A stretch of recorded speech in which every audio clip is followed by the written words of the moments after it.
사랑하는 여러분 안녕하세요. 고린도교회 우리의 거울 9번째 시간입니다. 오늘 이 고린도교회 우리의 거울 9번째 시간을 통하여 역시 교회를 사랑하고 하나님을 의지하고 큰 은혜 받는 귀한 시간 될 수 있기를 간절히 소망합니다. 오늘 강의의 제목은 모든 것의 출발점이라고 정했습니다.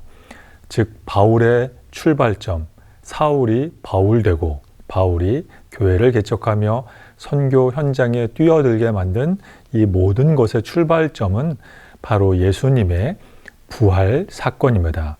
그래서 오늘은 고린도전서 15장에서 16장까지를 다루려고 하겠습니다. 특별히 고린도전서 15장은 부활에 대해서 바울이 심도 있게 심층적으로 다루고 있습니다. 그래서 오늘 고린도교회 우리의 거울 9강 강의를 통해 이제 고린도전서를 전체 마무리를 짓고 다음 10강부터는 고린도후서를 다루도록 하겠습니다. 오늘이 이제 고린도전서 마지막 시간이 되겠습니다. 오늘 9강을 통해 우리가 깨닫게 되는 첫 번째 교훈, 부활은 교리가 아니라 실제 사건입니다. 부활은 교리가 아니라 실제 사건입니다. 그렇습니다. 부활은 어떤 책 속에만 있는 이론이나 교리, 딱딱하고 지루한 교리가 아니라 실제 역사상에 발생했던 실제 사건입니다. 진짜 사건입니다. 우리 고린도전서 15장 말씀을 한번 보겠습니다. 15장 3절에서 4절 말씀. 내가 받은 것을 먼저 너희에게 전하였노니 이는 성경대로 그리스도께서 우리 죄를 위하여 죽으시고 장사 지낸 바 되셨다가 성경대로 사흘 만에 다시 살아나사. 바울은 예수님이 살아나셨다라고 말씀하고 있습니다. 바울은 고린도 교회에 보내는 편지에 우리가 이미 알고 있는 그대로, 우리가 이미 신앙 고백하고 있는 그대로 우리 예수님께서 죄를 위해 우리를 위해 십자가 죽음을 당하시고 그리고 무덤에 내려가셨다가 이제 3일 만에 4일 만에 다시 살아나셨다, 부활하셨다라고 아주 기본적인 우리가 사도신경 또 기본적으로 알고 있는 사도신경의 고백, 기본적인 교리에 대해서 바울이 말하고 있습니다. 그리고 이 부활 사건 때문에 바울은 인생 전체가 뒤바뀐 것입니다. 우리가 알고 있는 부활은 사실 사도신경에서 고백하거나 또는 목회자들의 설교를 통해서 혹은 우리가 직접 성경을 읽을 때 이 부활에 대해서 접하게 됩니다. 그래서 우리가 알고 있는 부활과 사도 바울이 알고 있는 부활은 질적으로 차이가 납니다. 왜냐하면 사도 바울은 예수님의 부활을 직접 목격하고 체험한 사람이기 때문입니다. 우리는 부활을 글과 말로만 배우지만 바울은 예수님의 부활을 직접 몸으로 느끼고 체험했던 사람입니다. 그래서 바울에게 있어서 부활은 현실이며 바울에게 있어서 부활은 실제적 사건이며 사울이 바울 되도록 180도 바뀌도록 만든 진짜 참 사건입니다. 그래서 바울에게 부활은 모든 것의 출발점이 됩니다. 바울의 인생을 완전히 뒤바꿔 놓은, 바울의 인생을 완전히 궤도수정하게 만든 사건이 부활입니다. 그러나 우리에게 부활은 좀 다릅니다. 우리는 어느 때는 부활이 예전에 호랑이 담배 피던 시절의 옛날 이야기처럼 들리기도 하고 또는 부활과 상관없는 그런 실제 신앙생활을, 교회 생활을 하기도 합니다. 우리는 부활이 어떤 교리나 책 속에만 존재하는 것처럼 여기기도 합니다만 바울은 부활은 정말로 있었던 사건이다 라고 말하고 있습니다. 그래서 바울의 15장 5절 이하에 이렇게 말하고 있습니다. 여러분 잘 아시는 것처럼 예수님이 부활하셔서 여러 사람들에게 나타났다고 바울이 말합니다. 제일 먼저 예수님의 제자였던 베드로, 게바, 그리고 예수님의 12제자들, 그리고 우리가 아는 것처럼 이제 500여 형제에게 동시다발적으로 예수님께서 나타나셨고, 그리고 야고보에게 예수님께서 보이셨고, 그리고 또다시 이 모든 사도, 예수님의 12제자이며 또 사도 그리고 마지막에 재림한 예수님이 만난 사람은 바로 만삭되지 못해 난 사람, 바로 바울을 만나 주셨습니다. 이렇게 바울이 예수님의 부활 사건을 자세하게 기록한 이유는 그것이 실제로 발생한 일이며, 바울은 부활한 예수님을 만나서 인생이 송두리째 뒤바뀌었기 때문입니다. 만약 부활이 없다면 우리가 알고 있는 성경 속의 바울, 선교사 바울은 없습니다. 만약 부활이 없었다면 고린도 교회도 없습니다. 만약 부활이 없다면 이 교회사 2000년 역사 안에 존재했던 교회들도 사라질 것이며, 당연히 우리 교회도 존재할 이유가 없습니다. 교회가 교회로서 존재할 이유, 바울이 바울로서 존재할 이유는 바로 예수님께서 부활하셨기 때문입니다. 왜 부활하신 예수님께서 이렇게 제자들을 만나 주셨냐면, 바로 제자들의 마지막 모습이 예수님처럼 부활할 것에 대해서 예수님께서 몸소 교육해 주시고 몸소 보여주시기 위해 이렇게 많은 사람들을 만나 주신 것입니다. 그래서 예수님을 믿는다는 것은 그냥 믿고 그냥 그대로 그냥 그렇게 살아가는 것이 끝이 아니라, 예수님을 믿으면 마지막에 우리에게 최후에 남아있는 부활이 있다는 것을 예수님께서 예수님의 제자들에게, 그리고 바울에게, 그리고 저와 여러분에게 알려주시기 위해 부활하셔서 가능한 한 많은 주님을 믿는 사람들을 만나 주셨고, 그리고 마지막에 바울을 만나 주셨고, 바울은 실제로 부활한 예수님을 만나서 그것을 차례차례 아주 상세하게 기록하여 우리에게 예수님의 부활이 그냥 성경 속에 있는 옛날 이야기, 전설 같은 이야기가 아니라 정말로 있었던 이야기다 라고 바울이 지금 우리에게 알려주고 있는 것입니다. 예수님의 부활을 믿고 몸소 실생활에 실천한 분이 있습니다. 바로 디트리히 보네퍼라는 목사님입니다. 보네퍼 목사님. 이분은 독일 사람입니다. 그런데 신학 방면에 있어서는 가히 천재라고 불릴 수 있는 사람입니다. 이분은 미국의 유니온 신학교에서 이제 신학생들을 가르치고 있었습니다. 그때 히틀러로 인하여 독일이 이제 전쟁을 일으키게 되었습니다. 조국 독일의 전쟁의 주범으로 끌어들인 이 히틀러의 만행을 이 보네퍼 목사님은 참을 수가 없었습니다. 미국에서 살고 있었으면 안전하게 살았겠지만, 보네퍼 목사님은 이 조국 독일을 구원하고 히틀러의 만행을 끝내기 위해 목회자이며 신학자이지만 히틀러를 암살한다는 꿈을 가지고 독일로 올라가는 배에 타게 됩니다. 그리고 조국 독일에 이제 항구에서 내리자마자 그만 독일의 비밀경찰 게슈타포에게 붙잡혀서 바로 그대로 감옥에 갇히게 됩니다. 그리고 보네퍼 목사님은 독일 패망 1개월을 남겨놓고 그만 감옥에서 이제 순교하게 됩니다. 감옥에서 이제 사형 선고를 받고 이제 처형되는 당일날 보네퍼 목사님의 이 고매한 인격과 깊은 신앙과 아주 깊은 기도 생활에 감복한 주변 동료 죄수들이 매우 안타까워하며 아쉬워하며 슬퍼합니다. 보네퍼 목사님은 사실 감옥에 수감되어 있는 동안에도 예배를 드렸고 설교를 했고 좋은 책들을 많이 썼기 때문에 주변 많은 동료들이 매우 슬퍼했습니다. 그때 보네퍼 목사님이 아주 유명한 이런 말을 남겼습니다. 슬퍼하지 마세요. 오늘은 나의 마지막 날이 아니라 새롭게 시작하는 날입니다. 그렇습니다. 보네퍼 목사님은 사형 선고, 사형 집행일이 본인의 마지막 날이 아니라고 믿었습니다. 비록 육신의 생명은 끝나지만 보네퍼 목사님은 이제 부활을 향해 한 걸음 나아가는 새로운 인생이 출발된다라고 보네퍼 목사님은 믿었습니다. 바로 죽음은 종말이 아니라 새로운 시작, 부활이라고 믿었던 것입니다. 그렇습니다. 사랑하는 여러분, 우리 예수님의 부활을 믿으십니까? 사도 바울은 예수님의 부활을 체험했고 믿었습니다. 자신도 언젠가는 부활할 줄로 믿었습니다. 보네퍼 목사님은 부활을 믿었습니다. 저 역시 예수님의 부활을 믿고 저도 언젠가 부활할 줄로 믿습니다. 그렇다면 사랑하는 여러분, 이 강의를 들으시는 사랑하는 우리 교우님, 성도님 여러분, 우리 부활을 믿으십니까? 예수님께서 저와 여러분을 위해 부활하신 것을 믿으십니까? 이 진리를 알려주기 위해 부활한 예수님은 1세기 당시에 많은 당신의 제자들을 만나 주신 것입니다. 바로 그 중에 한 사람이 바로 바울입니다.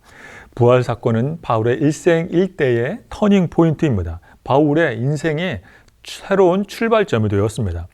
바울은 부활을 몰랐다면 가말리엘 문화생 출신으로 일평생 호의호식하며 살았을 것입니다. 기회가 닿는 대로 교회 다니는 사람 신앙인들을 핍박하며 그것이 그가 잘하고 있다라고 착각하며 살았을 것입니다. 그렇습니다. 그러나 바울은 부활을 만났습니다. 사울이 바울이 되었습니다. 높은 자가 겸손한 자가 되었습니다. 일평생 교회를 위해 헌신하는 우리가 알고 있는 성경의 위대한 인물 바울이 됐습니다. 이 부활은 바울의 의식체계, 과거의 신앙, 전통, 관습, 그가 살아왔던 모든 존재의 근원 전체를 뿌리채 흔들어 놓는 사건이 되었습니다. 그가 모든 믿고 있었던 것을 부정하고 그의 인생이 새롭게 튜닝되는, 새롭게 재조정되는 사건이 바로 부활이었습니다. 바울은 부활 때문에 새 사람이 된 것입니다. 그래서 바울이 부활을 몰랐을 때 교회를 회방 놓았던 과거의 모습에 대해서 바울은 일평생 죄책감을 안고 살았습니다. 그래서 바울이 15장 9절에서 이런 말을 합니다. 나는 사도 중에 지극히 작은 자이며 나는 하나님의 교회를 박해했기 때문에 사도라는 칭함을 받지 못할 것이다. 나는 그런 사실 칭함받을 만한 자격이 없다라고 바울이 말합니다. 그러나 우리가 이 지점에서 곰곰이 생각을 해보면 바울이 만약 부활하신 예수님을 만나지 않았더라면 바울이 교회를 박해하는 것, 그것은 바울에게 있어서 최고의 기쁨이며 사명이었을 것입니다. 바울은 교회를 박해하는 것을 그의 일평생의 과업으로 여겼습니다. 그러나 바울은 부활을 경험했습니다. 예수님을 만났습니다. 그러자 이제 바울은 이 교회를 박해했던 자신의 과거가 양심의 가책을 끊임없이 느끼게 하여 이제 자신은 사도라 칭함 받는 것도 감당하지 못하겠다라고 그런 바울은 이런 겸손한 고백을 하고 있는 것입니다. 그래서 바울은 내가 지금 고린도 교회에 전파하는 것은 바로 이와 같은 소식을 전파한다. 이 같은 소식, 바로 부활의 소식을 너희에게 고린도 교회를 개척할 때 선언했으며 또 지금 고린도전서 편지를 통해서 재차 강조하고 있다라고 말합니다. 지금 바울이 전파하고 있는 것은 예수님의 부활입니다. 그렇습니다. 부활은 실제 사건입니다. 옛날 이야기, 전설 같은 신화 같은 이야기가 아니라 우리 예수님은 살아서 부활하셨습니다. 오늘 구강을 통해 드리는 두 번째 교훈, 부활은 교리가 아니라 이론이 아니라 따분한 이론이 아니라 실제 사건이며, 두 번째, 부활을 부정하면, 이 역사적 사건인 부활을 부정하면 우리의 모든 것은 신기루가 될 뿐입니다. 공허한 그런 빈 채, 아무것도 없는 빈 공간으로 살아간 뿐입니다. 고린도전서 15장 14절 이하에 보면 바울이 부활을 열심히 전파했는데 혹시나 했는데 역시나 고린도 교회 내부 안에서는 부활을 부정하는 악인들, 바울의 반대파 세력이 등장합니다. 그래서 바울은 부활을 부인하는 사람들이 있다면 그런 그 사람들의 주장과 이론과 신앙은 모두 다 헛것이다. 다 신기루 같은 것이다. 라고 바울이 말하고 있습니다. 자, 15장 14절 이하의 말씀.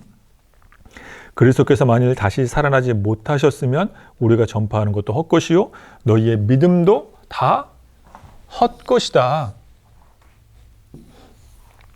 다 헛될 뿐이다 라고 말하고 있습니다. 그렇습니다. 부활 때문에 교회가 이 땅 위에 처음 태동했습니다. 교회가 세워진 그 배경은 바로 예수님의 부활 사건이 있습니다. 그런데 예수님이 부활하지 않았다면, 부활을 부정한다면 바울이 전파하는 선교 헛것이 됩니다. 그래서 이 헛것이라는 이 단어가 헬라어로 케노스라는 단어인데, 이 케노스라는 단어가 바로 빈 것, 빈 공간, 어떤 공허한 상태, 비어 있는 곳, 그게 헛것, 이 케노스라는 헬라어입니다. 케노스라는 이 헬라어. 근데 이 헬라어가 계속 반복해서 보면 나오고 있는 것을 이제 알게 됩니다.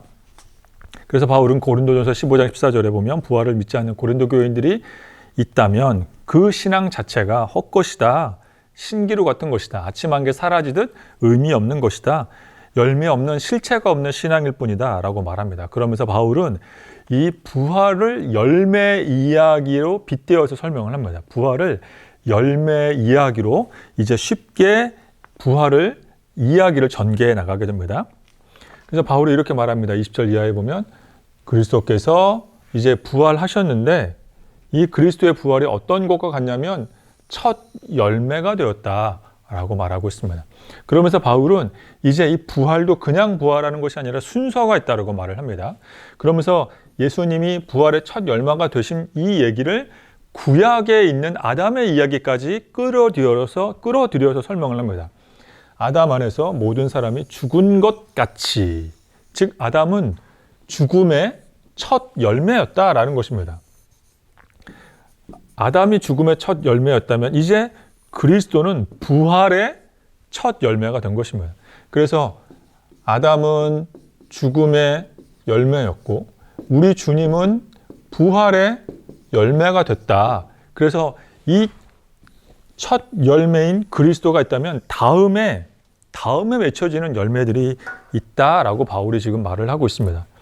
그래서 바울은 이 열매 비유를 통해서 우리가 잘 아는 것처럼 나무에 열매가 있으면 다 차례와 순서에 따라서 분명히 열매가 맺힐 때가 있습니다. 그게 바로 부활의 프로토콜이다 라고 말합니다. 부활은 분명히 첫 열매가 맺혔다면 어느 순간 분명히 때가 되면 나중 열매들이 이렇게 차근차근 맺혀질 것이다 라고 바울이 말하고 있습니다. 그래서 아담이 죽음의 첫 열매였다면, 아담을 통해서 죽음의 관문이 열렸다면 이제 예수님은 부활의 첫 열매가 되어 예수님을 통하여 생명의 관문이 열렸다라고 바울이 은유적으로 비유를 통해 설명을 하고 있는 것입니다.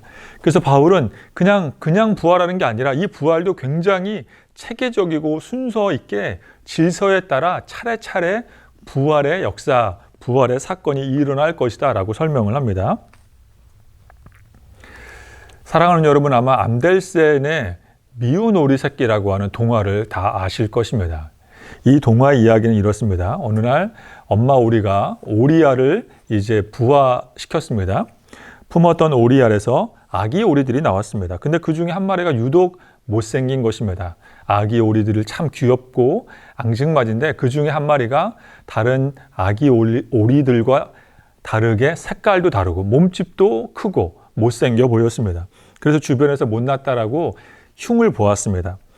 그런데 이 미운 아기 오리가 시간이 지나자 알고 봤더니 오리가 아니라 백조였던 것입니다. 매일매일 못생겼다라고 놀림받던 이 아기 오리가 백조가 되어 백조 무리에 합류하며 동화는 해피엔딩으로 끝나게 됩니다. 마치 우리가 부활을 속에서 사는 것은 이와 비슷합니다. 우리는 부활을 앞둔 존재입니다. 마치 백조로 탈바꿈하기 전에 아기 오리처럼 우리의 영적인 유전자는, 우리의 영적인 신분은 부활입니다. 우리는 부활로 살아가는 존재들입니다. 그러나 아직 우리 주님께서 강림하실 때가 되지 않아서 우리는 아직 이 부활을 책으로만 배우며 글로만 배우며 부활에 대해서 소망을 품으며 살아갈 뿐입니다. 그러나 언젠가 미운 아기 오리가 백조가 되는 날이 있듯이 우리들도 언젠가는 부활할 줄로 믿습니다. 우리의 진짜 모습은 육신의 한계에 갇혀 있는 것이 진짜 모습이 아닙니다. 육체의 연약함 속에서 우리의 이 시공간의 제약을 받으며 사는 것이 우리의 진짜 모습이 아닙니다. 우리는 언젠가 우리 부활하신 예수님처럼 부활할 줄로 믿습니다. 그래서 예수님이 보여주신 것처럼 우리들도 부활의 형체로 변화되어 새하늘과 새 땅에 어울리는 천국 백성이 될 줄로 믿습니다. 예수님의 부활이 언젠가 나의 부활이 될 것이라는 이 믿음은 우리의 신앙이 헛개비같이 헛것이라는 케노스라고 하는 허무맹랑한 수준이 아니라 참 진리에 기반한, 참 진리에 사로잡힌 생명의 신앙임을 증명하는 것입니다. 그래서 바울의 입장에서는 상상하기도 어려운 일이지만 만약에 부활이 없다면, 부활이 거짓이라면 이렇게 될 것이다 라고 말합니다. 부활이 거짓이라고 한다면 이렇게 될 것이다. 고린도전서 15장 18절 이하에 보면 이렇게 말합니다. 만약 부활이 없다면 그리스도 안에서 잠자는 자, 즉 이미 예수님을 믿고 우리보다 먼저 하나님 나라로 별세한 우리 신앙의 선배들은 다 망했다? 망한 거야 그거 라고 바울이 말합니다. 아니 부활이 없으니까 당연히 다시 살아날 수 없는데 죽으면 끝이지, 망한 것이지. 그래서 바울은 부활이 없을 수가 없다라고 말합니다. 부활은 반드시 존재해야 한다라고 바울이 말합니다. 부활이 없다면 우리 믿음의 선배들, 잠자고 있는 믿음의 선배들 망했다. 두 번째, 바울은 19절에서 만약에 그리스도 안에서 우리가 바라는 것이 지금의 삶, 현생의 삶뿐이었다면, 부활이 없이 지금 우리가 살고 있는 이 생의 삶이 그게 전부라면 우리는 제일 불쌍한 사람들에 불과하다. 바울은 부활의 소망이 있었기 때문에 그 당시에 어려운 해외여행을 불사하며 여러 곳에 교회를 개척했습니다. 교회를 개척하는 것 때문에 수많은 환난과 핍박을 당하고 매질을 당하고 박해를 당했습니다. 배척을 받았습니다. 그랬는데 부활이 없다면 바울은 우리 선교팀이 제일 불쌍하다라고 말합니다. 바울은 예수님의 부활 사건을 경험하지 않았다면 바울은 호의호식하며 가말리엘 문화생 출신으로 떵떵거리며 살았을 것입니다. 그런데 부활하신 예수님을 만나서 이렇게 고생하면서 선교하며 하나님 나라 확장을 위해 쓰임받고 있는데 부활이 없다면 우리처럼 세상에 불쌍한 사람들이 어디 있을까라고 말합니다. 그래서 바울은 이렇게 말합니다. 57절, 58절에 우리 주 예수 그리스도로 말미암아 우리에게 승리를 주시는 하나님께 감사. 이 승리가 바로 이 부활의 승리를 말하는 것입니다. 이 부활을 승리를 주시는 하나님께 바울은 감사할 수밖에 없습니다. 즉 그 말은 이렇게 말했는데도 부활을 믿지 못하겠다는 말이냐? 라는 것입니다. 그래서 58절에도 바울이 이렇게 말합니다. 사랑하는 우리 고린도 교회 형제들아, 부활로 인하여서 너희는 견실하고 흔들리지 말고 주의 일에 더욱더 힘써라. 이것은 너희 수고가 헛되지 않을 것이다. 이게 똑같은 케노스란 말을 씁니다. 왜 헛되지 않냐면 예수님의 부활 사건 때문입니다. 부활이 없다면 믿음의 선배들 다 헛된 죽음일 뿐입니다. 바울의 선교 사역 다 헛되고 제일 불쌍한 어리석은 사람들입니다. 그러나 바울은 부활이 있기 때문에 우리는 승리를 보장받았고 부활이 있기 때문에 고린도 교회의 지금 이 수고 헌신은 헛된 것이 아니다. 이런데도 부활을 믿지 못하겠느냐라고 되묻고 있는 것입니다. 그러므로 우리는 부활을 믿을 수밖에 없습니다. 부활 사건 때문에 기독교가 이 땅에 시작한 것입니다. 부활 사건 때문에 바울이 이제 선교사 바울로서의 모든 것의 출발점이 됐고 예수님의 부활 사건으로 인해서 교회가 이 땅에 처음 생겨나는 출발점이 된 것입니다. 그렇습니다. 부활은 교회는 어떤 봉사단체가 아닙니다. 교회는 어떤 정치단체나 선행을 추구하는 NGO 단체가 아닙니다. 부활을 기반으로 교회는 2000년 전이나 현재나 앞으로 수천 년 전 미래에도 계속해서 예수님의 십자가 죽음과 부활을 전하고 선포하고 가르치고 교육해야 하는 곳이 교회입니다. 모든 것의 출발점 바로 예수님의 부활입니다. 부활 사건 때문에 주님의 제자라고 하는 정체성에 있는 사람은 죽음을 무릅쓰고 죽음의 삶을, 복음 전하는 삶을 살아야 합니다. 왜냐하면 교회는 철저하게 부활의 공동체, 부활의 생명의 종교이기 때문입니다. 그렇습니다. 여러분, 부활에 대한 소망을 가지시길 바랍니다. 오늘 강의를 통한 세 번째 교훈, 첫 번째, 부활은 교리가 아니라 실제 사건입니다. 부활을 부정하면 우리의 모든 것은 신기루, 헛될 뿐입니다. 마지막 세 번째, 부활은 우리 신앙의 승리의 근거가 됩니다. 바로 부활 때문에 우리의 신앙은 승리할 수 있습니다. 바울이 주장하는 부활과 승리의 상관관계를 우리가 한번 알아보도록 하겠습니다. 특별히 어떤 것에 대한 승리냐면 이 죽음을 극복하는 승리를 말합니다. 그래서 바울이 이렇게 말을 하고 있습니다. 예수님의 부활은 하면서 했을 때 이렇게 말합니다. 예수님의 부활은 점점점 고린도전서 15장 3절에서 11절에 보면 예수님의 부활은 우리가 전하는 복음의 내용이다. 우리 복음의 결정적인 핵심이 바로 그건 부활이다 라고 바울이 말하고 있습니다. 지금 내가 이렇게 선교하는 이유, 이렇게 고생하는 이유 부활 때문이다. 두 번째, 바울은 고린도전서 15장 12절에 19절에 예수님의 부활이 만약에 없다면 우리의 수고는 다 의미 없다. 우리는 다 쓸데없는 가장 불쌍한 사람들일 뿐이다. 그런데 예수님은 부활하셨다. 우리의 수고는 의미가 있고 이제 고린도 교회 너희도 헛되지 않다. 너희도 열심히 이렇게 주 안에서 수고해라 라고 말합니다. 예수님의 부활은 점점점 고린도전서 15장 20절 이하에 보면 우리 몸의 부활을 위한 토대가 된다. 예수님이 부활하신 것처럼 우리도 부활한다.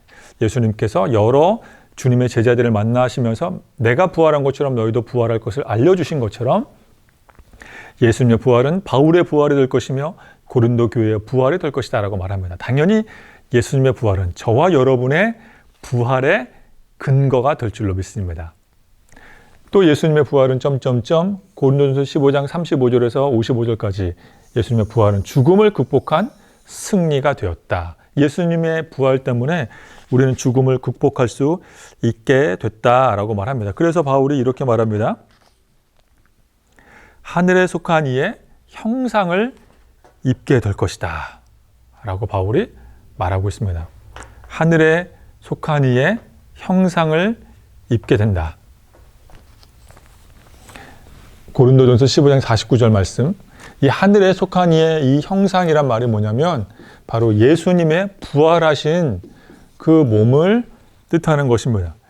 우리도 언젠가는 부활하게 될 것입니다. 예수님의 부활하신 그 몸을 통하여 우리의 부활한 몸이 어떻게 구성될지 우리가 가늠해 볼 수 있습니다. 일단 예수님은 온전한 몸으로 부활하셨습니다. 우리도 이 몸 그대로 부활할 것입니다.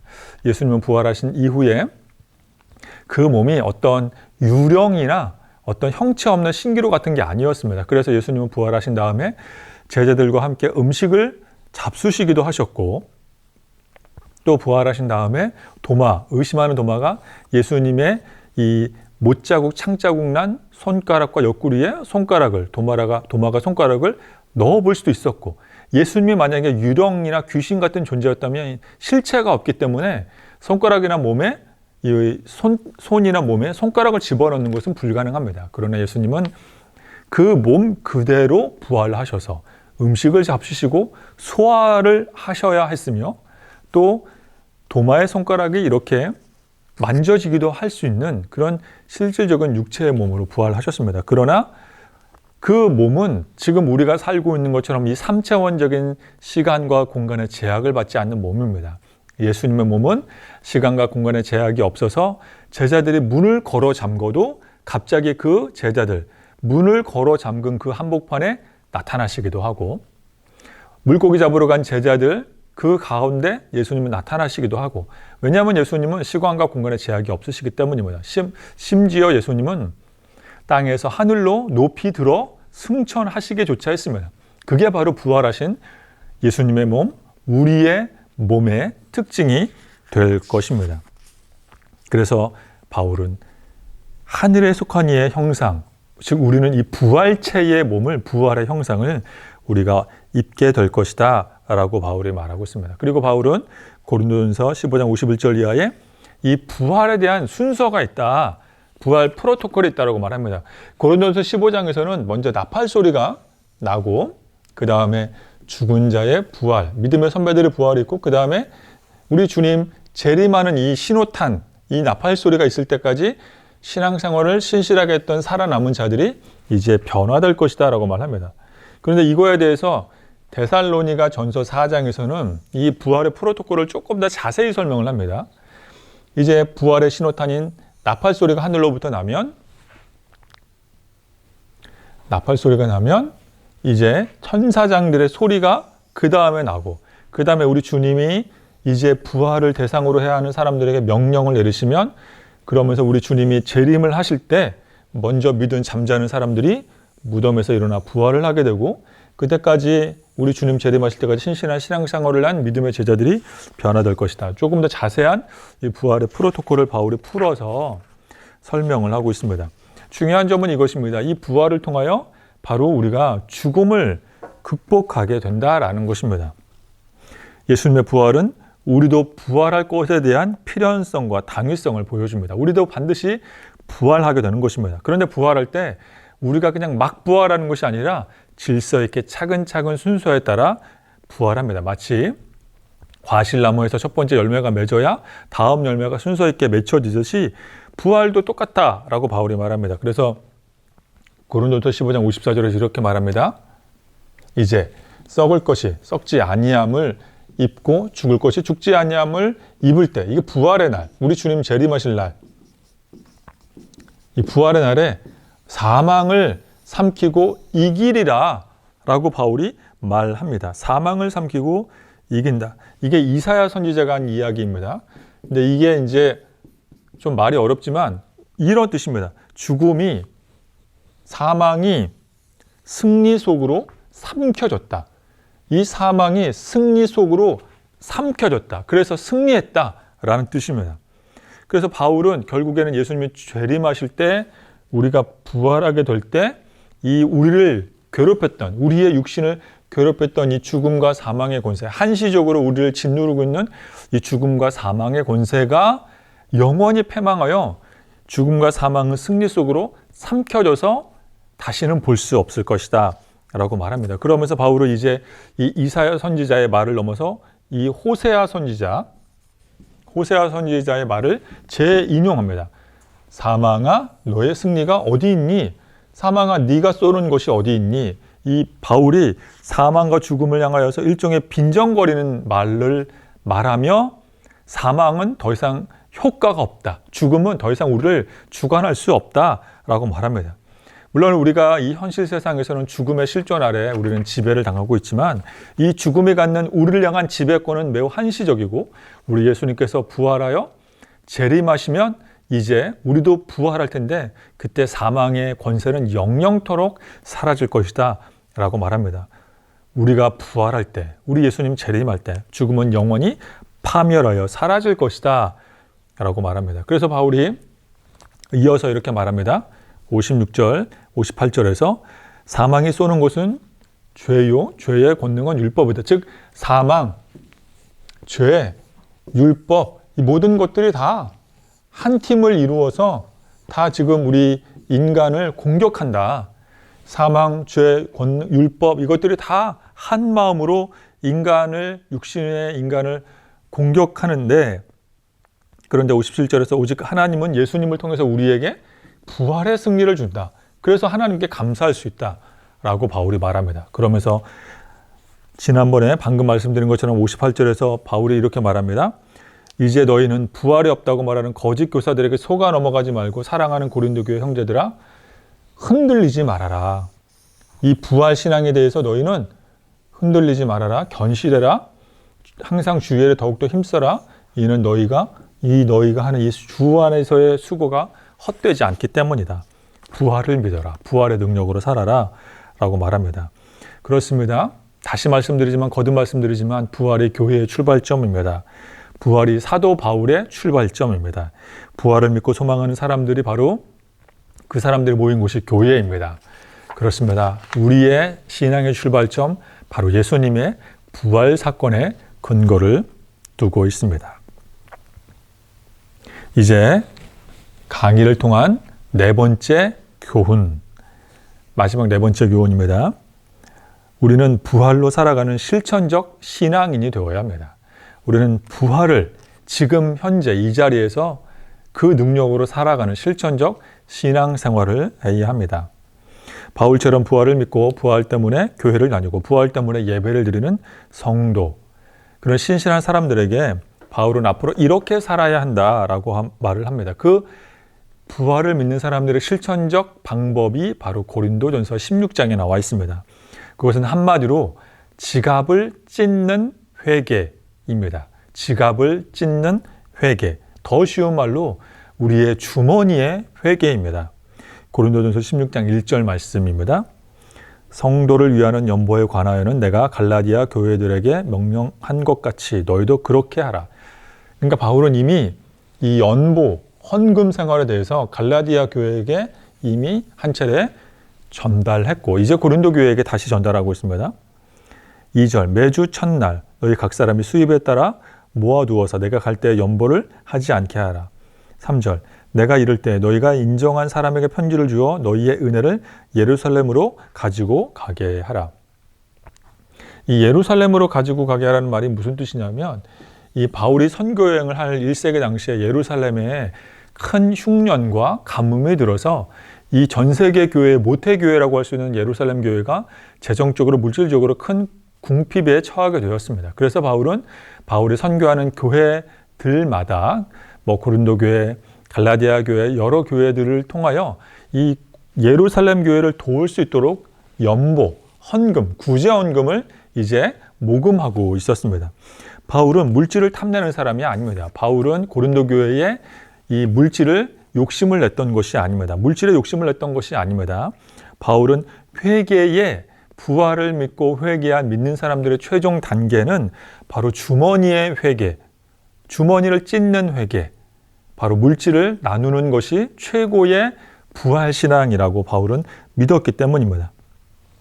우리는 회개하면 눈물 콧물 다 흘리며 또 회개하면 이 마음이 이렇게 말랑말랑해지며 회개하면 거친 말 대신에 부드럽고 온화한 말을 쓰며 어떤 깨어진 관계가 회복되며 어떤 우리의 신앙의 잘못된 태도를 바꾸는 것, 버리는 것, 그런 것이 회개라고 생각을 합니다. 물론 그런 것들도 회개의 요소 안에 있지만 회개하여 부활을 믿는 사람은 최종적으로 자신의 주머니, 물질을 털어서 가난하고 힘없는 사람들에게 나누어주는 단계까지 나가야 합니다. 참된 회개, 참된 부활신앙은 실천적으로 다른 사람들을 돕는 데 있기 때문입니다. 그래서 바울은 선교에 힘쓰던 그 당시 예루살렘 교회, 전 세계 그 당시 교회, 모태교회 지진과 흉년으로 힘들어할 때 이걸 모른 척하지 않았습니다. 바울은 예루살렘 교회를 위해 부활의 확신을 가진 고린도 교회가 주머니를 회개해, 주머니를 털어서 이제 너희가 가지고 있는 물질을 예루살렘 교회를 위해서 연보해야 한다. 구제 헌금해야 한다. 지갑을 찢는 회개를 하여라. 그것이 부활의 능력으로 사는 것이다 라고 바울이 말하고 있습니다. 왜냐하면 누구나 자신의 지갑을 대가 없이 열어서 남에게 나누는 것이 최고의 회개이며 최고의 부활의 열매이기 때문입니다. 그래서 이사야 선지자가 이런 말을 이미 오래전에 남겼습니다. 이사야 58장 5절에서 7절 말씀에 보면 내가 기뻐하는 금식, 그러니까 이것은 회개를 위한 금식입니다. 그것은 마치 머리를 갈대같이 숙이고 굵은 배에 재를 펴는 것, 이게 금식이 아니다. 이게 회개가 아니다. 겉모습만 회개하는 것처럼 꾸미는 거, 겉모습만 죄를 머리 뒤집어쓰고 겉으로만 눈물 콧물 흘리며 겉으로만 내가 말을 온화하게 하고 태도를 바꾸는 거, 그게 사실은 진짜 회개가 아니다. 정말 진정한 회개, 진정한 부활의 신앙은 내가 기뻐하는 금식은 흉악의 결박을 풀어주고 멍에의 줄을 끌어주고 압제당하는 자를 자유케 해주고 모든 멍에를 꺾는 것, 그게 바로 참된 신앙이다 라고 바울이 이사야 선지자가 말하고 있습니다. 그렇습니다, 여러분. 이사야 선지자는 줄인 자에게 양식을 나누어 주는 것, 유리하며 빈민하는 사람을 집에 들이는 것, 헐벗은 자를 입혀주는 것, 바로 이것이 참된 회개, 부활을 사는 신앙이다 라고 이사야 선지자가 말하고 있습니다. 개인을 위한 회개의 신앙, 개인을 위한 부활의 신앙이 아니라 이제 다른 사람을 배부르게 하는 신앙, 다른 사람들을 돕는 부활의 신앙으로 살아야 합니다. 다시 말씀드리지만 결코 바울이 고린도 교회 물질을 탐낸 것이 아닙니다. 바울은 부활의 진리 위에 올바르게 서 있는 신앙은 실천적인 적용의 태도가 있어야 되고, 그것은 바로 지갑을 찢어 가난하고 어려운 사람들에게 도움을 주는 것이라고 가르치고 있습니다. 감사하게도, 참 감사하게도 이제 고린도후서 8장에 보면 고린도 교회가 예루살렘 교회를 위해서 풍성히 아낌없이 구제 헌금을 했다. 바울이 칭찬하는 말씀을 보게 됩니다. 참으로 감사합니다. 우리들도 부활을 믿는다면 합당한 실천적 삶을 살아야 할 줄로 믿습니다. 그래서 좀 정리를 하도록 하겠습니다. 오늘 9강 강의 모든 것의 출발점, 그것은 바로 우리 예수님의 부활 사건입니다. 그래서 바울이 말합니다. 부활은 어떤 책으로만 있는 교리가 아니라 실제 사건, 부활을 없다고 부정하면 바로 그것은 우리의 모든 것이 의미 없는 빈 것, 신기루일 뿐이다. 부활은 최후 승리, 우리가 죽음마저 극복하고 승리하는 비결이 부활에 있다. 또한 부활은 그냥 부활했구나 라고 머리로만 아는 게 아니라 지금 우리가 살고 있는 지금 당장 이곳에서 이 부활의 신앙으로 실천하며 적용하며 살아야 한다. 특별히 주머니를 찢는 회개, 그 당시에 곤란에 처한 예루살렘 교회를 도와야 한다라고 바울이 말하고 있습니다. 우리도 부활을 믿는다면, 부활을 신앙 고백한다면 실천적인 삶을 살아내야 합니다. 끝으로 오늘 강의를 어느 교회의 이야기를 전하며 이제 마무리하도록 하겠습니다. 어느 교회에서 담임 목사님을 새로 청빙하여 주일 예배 말씀을 듣게 되었습니다. 주일 설교 말씀이 이 새로 오신 담임 목사님께서 하나님 사랑, 이웃 사랑이라는 주제로 말씀을 해주셨습니다. 우리 교인들은 큰 감동을 받았습니다. 그런데 문제는 다음 주일 예배였습니다. 다음 주일 예배에 교인들이 역시 기대하는 마음으로 목사님의 설교를 듣기 위해서 마음을 열고 귀를 쫑긋하고 눈을 초롱초롱 뜨고 있는데 목사님이 하신 말씀이 지난주 주일 설교와 똑같은 본문의 똑같은 주제로 말씀을 하시는 겁니다. 하나님 사랑, 이웃 사랑, 하나님을 사랑하시고 이웃을 사랑하세요라고 설교하시는 겁니다. 성도들은 고개를 갸우뚱하기 시작했습니다. 분명 지난 주일날 들었던 설교 같은데, 지난 주일 말씀이랑 똑같은데 목사님이 뭔가 실수하셨나 보다, 착각하셨나 보다, 다음 주는 달라지겠지라고 생각을 했습니다.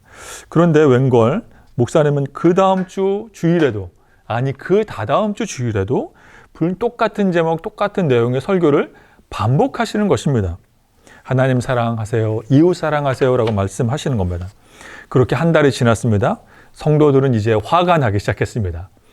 2달이 지났습니다. 이제 성도들은 모이는 곳곳마다 목사님의 흉을 보기 시작했습니다. 3개월이 지났습니다. 그리고 3개월째 되는 날 당회가 열렸습니다. 교인들이 장로님들에게 건의한 것입니다. 당회가 열려서 매주일 3개월째 똑같은 설교를 하고 있는 이 목사님을 이제 우리 교회에서 함께 하지 않기로 결정을 내렸습니다. 이제 목사님께 우리 교회와 적합하지 않은 것처럼 보인다라고 당회에서 결정을 내렸습니다. 그래서 이제 몇몇의 대표가 되는 장로님들이 목사님을 찾아가서 목사님 훌륭하신 것은 알겠지만 우리 교회는 맞지 않는 것 같습니다. 다른 임지, 다른 교회를 알아봐 주세요 라고 얘기를 했습니다. 그 장로님들의 말을 들은 목사님은 아 그래요? 잠시 생각하는 것 같더니 온화한 미소를 지으며 알겠습니다 라고 대답을 했습니다. 그리고 이제 그 목사님과의 마지막 예배, 고별 설교하는 날이었습니다. 목사님은 마지막 강단에 올랐습니다. 설교를 하십니다. 성도들은 설마 이 마지막 고별 설교에도 똑같은 설교를 하지 않겠지라고 생각을 했습니다. 그런데 마지막 고별 설교 역시 똑같은 성경 말씀, 똑같은 주제, 거의 토시 하나 틀리지 않는 똑같은 내용의 설교를 목사님께서 하시는 것입니다. 하나님을 사랑하고 이웃을 사랑하세요. 그제서야 성도들은 큰 깨달음을 얻었습니다. 예배당 곳곳에서 눈물 흘리며 훌쩍거리는 소리가 들립니다. 회개하는 사람들이 보입니다. 성령님께서 이 교인들의 마음을 만져주신 것입니다. 그리고 이제 예배가 마쳤습니다. 설교를 다 끝내고 강단에서 내려온 목사님을 장로님 대표 몇 분이 다시 찾아가서 목사님 죄송합니다. 우리가 잘못했습니다. 목사님을 우리 교회에서 이제 쫓아내기로 한 방침을 모두 다 철회했습니다. 목사님 이제 우리를 위해서 기도해 주시고 우리가 신앙생활 제대로 할 수 있도록 바르게 목회해 주세요. 우리를 바른 길로 갈 수 있도록 목자가 되어 주세요 라고 부탁을 합니다. 우리가 사랑하지 못했습니다. 하나님 의지하지 못했습니다 라고 회개합니다. 그리고 나서 그 다음 주일이 되었습니다. 그리고 드디어 그 목사님의 설교 말씀이 바뀌게 된 것입니다. 그 목사님께서 하신 설교의 말씀이 오늘 본문 고린도전서 16장의 말씀입니다. 이제 하나님 나라를 위해 가난한 사람들을 위해 헌금하세요 라고 목사님께서 설교하시게 된 것입니다. 그러자 교인들은 이제 우리가 헌금해야겠다. 그동안 우리 11조 안 하고 감사헌금 안 하고 구제헌금 안 했는데 헌금해야겠다. 헌금하지 않으면 이 헌금하라는 소리를 도대체 3개월 이상 들어야 되는데 아이고 우리가 미리미리 알아서 헌금해야겠다라고 헌금 생활을 바른 헌금 생활을 시작하게 됐다라는 이런 우스꽝스럽고 재미있는 이야기가 있습니다. 제가 어느 책에서 읽은 적이 있습니다. 그렇습니다. 사랑하는 여러분, 우리의 신앙생활을 한번 돌아볼 때 우리가 많이 아는 것이 중요하겠습니까? 아니면 아는 만큼 실천하며 살아내는 것이 중요하겠습니까? 지금 한국교회 여러 문제 중에 하나는 우리는 너무나도 귀가 커졌다라는 것입니다. 설교를 새로운 이야기, 신기한 이야기, 처음 듣는 이야기에만 우리의 귀가 열리고 마음이 열린다는 것이 문제입니다. 반면에 많이 아는 것만큼 우리는 제대로 실천하며 적용하며 살지 못하고 있습니다. 바울은 고린도 교회에 말하고 있습니다. 부활을 믿어라. 예수님의 부활 사건은 실제 역사적 사건이다. 그리고 그 부활의 능력으로 살아내야 한다. 부활의 능력으로 살아낸다는 것은 가난하고 힘없는 사람들을 위해 주머니를 열어 그들을 돕는 것이다 라고 말하고 있습니다. 사랑하는 여러분, 말 많고 탈 많은 고린도 교회 이 전서가 끝났습니다. 사랑하는 여러분, 우리들도 고린도 교회를 우리의 모습과 비교해 볼 때 우리의 모습이 참 부족한 것을 우리는 참 알고 있습니다. 저도 많이 깨닫습니다. 부족한 저의 모습을 많이 발견하게 됩니다. 그러나 우리에게 소망이 있는 것은 우리 예수님께서 저와 여러분을 위해 부활하셨기 때문입니다. 부족한 우리를 위해 예수님은 부활하셨습니다. 우리도 언젠가는 부활할 줄로 믿습니다. 우리 교회가 부활의 소망을 선포하고 부활의 복음을 전하는 우리 교회인 줄로 믿습니다. 그러므로 부족한 내 모습 인하여 신앙의 패배주의에 잠기지 말고 부활의 능력으로, 부활의 신앙으로 살아내며 죽음마저 극복하여 하나님께 영광 올려드리는 저와 여러분 될 수 있기를 예수님의 이름으로 축원합니다.